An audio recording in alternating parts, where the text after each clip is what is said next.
When there's a financial failure at a company, typically the CEO is blamed, not the accountant. But if you look at the United States as a corporation, the president feels the heat from a down economy. But should he? So at the moment, President Biden is under the economic gun, less than a year out from his potential re-election. 63% of those polled by CBS disapprove of the way Mr. Biden is handling the economy. That's despite decent job numbers over the last several months, including the Labor Department announcing 150,000 new jobs in October. Partisan politics has many Americans believing that the president has significant control over the national economy, but that is largely a misconception, which is important for voters to know before casting a ballot. So here to help us explore the relationship between the president and the economy a bit deeper is Patrick Egan. He's an associate professor of politics and public policy at NYU, and he wrote the book, Partisan Priorities, How Issue Ownership Diverts and Distorts American Politics. Good to have you, Professor. Great to be here. So I'm really excited to talk with you about this because I think that there's a lot of people who believe that there's a direct connection between the nation's economy and the Oval Office. And that may be in part because historically, at least in the modern era, presidents have run on the economy. They've campaigned on the economy. The last president spent most of the presidency pointing out the stock market gains. And in a lot of people's minds, the stock market is the economy, even though they're completely separate. Or not completely separate, but one doesn't always necessarily have to do with the other.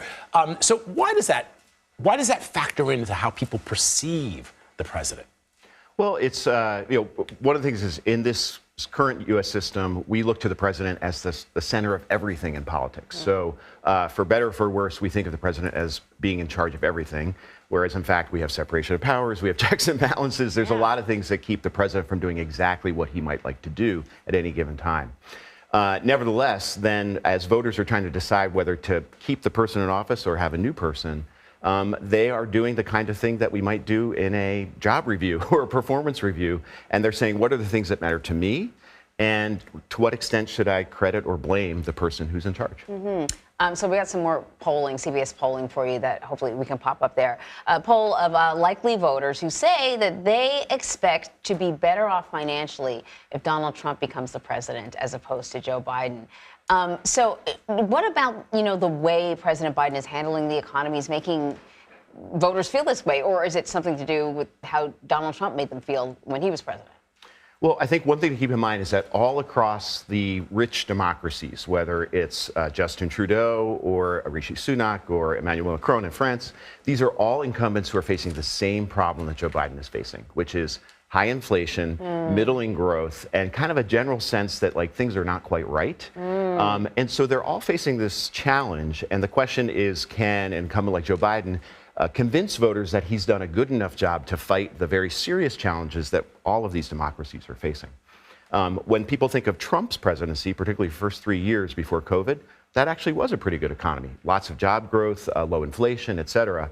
And so, and good stock market numbers, as Vlad mentioned.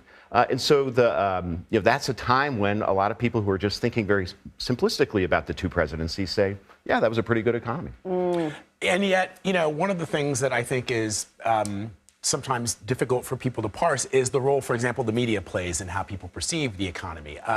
You have short-term indicators, the price of milk, the price of gas, and for the next 3 to 6 months, all you hear, and I put our news organization and every news organization in this bucket, you got a reporter standing in the checkout line and saying, look how much all these groceries cost. And then, of course, if you're consuming news in that way, that's how you perceive the economy to be, even though those are often short-term indicators of how things are going to be next year and the year after.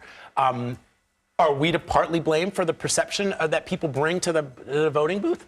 Well, I'm not going to come on your show and blame the media, but I think what the media is doing is responding to the very serious and real concerns that typical people have.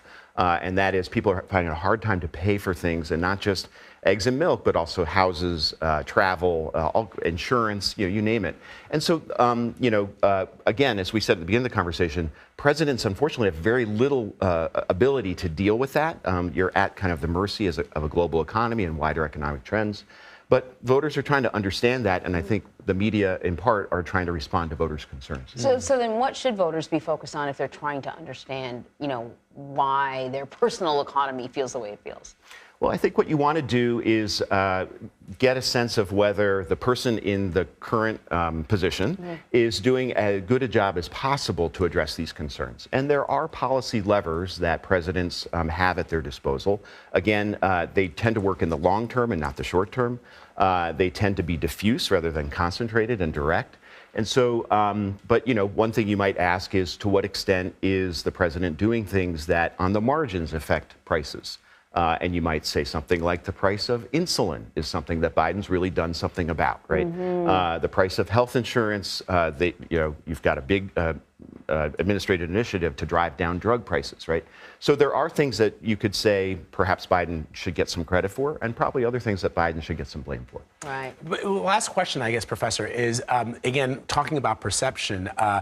Oftentimes, presidents come into office. Ronald Reagan, for example, if you talk to a lot of Republicans, will say, oh my gosh, the economy under Ronald Reagan was so great. But let's remember what we were coming from in the 1970s. Similarly, with Barack Obama, remember, we were in the 2008 housing crisis. He became president of the United States. The question, of course, becomes for people who are using this to make political arguments is, was Barack Obama responsible for the kick from the bottom that we saw, or was that likely to happen with whoever was in office? Was it likely to happen similarly, for those who are Ronald Reagan fans, if Jimmy Carter had been reelected? Right. All good questions. I think political scientists in my field would spend a lot of time debating those very questions. I think those cases also talk about moments where there are national emergencies, and that's one where the president really actually can have some impact. Arguably, both Bush and Obama get some credit for wrenching us out of the financial crisis in 2008, 2009. And you ask, one thing that I think voters should ask themselves is, Trump and Biden on COVID, which was our most recent national emergency. Who do you credit, who do you blame for those responses? Yeah, that's really interesting, because certainly there's enough blame to go around, but you got to admit that under President Trump, this is where we got a lot of these measures to support people, to make sure they weren't going to get evicted from their homes, to give them kind of a paycheck to keep them afloat. But then obviously you could argue that part of the reason that we dealt with the economic catastrophe because of the pandemic is because it ended up to be much more wide sweeping than it should have been. True, but at the end of the day, what we saw at election day this week, is that when the economy is important, but the economy is cyclical. Real issues like the overturning of Roe v. Wade has long-term implications, decades-long implications, and that's how people are voting if you look at the numbers from Tuesday. That seems to matter. At the end of the day, people are voting for policies that can affect them and their children, not what's going to happen over the course of the next 12 months. Yeah, it's true. Patrick, thank you very much. Really great discussion. Great to be with you. Thanks for having me.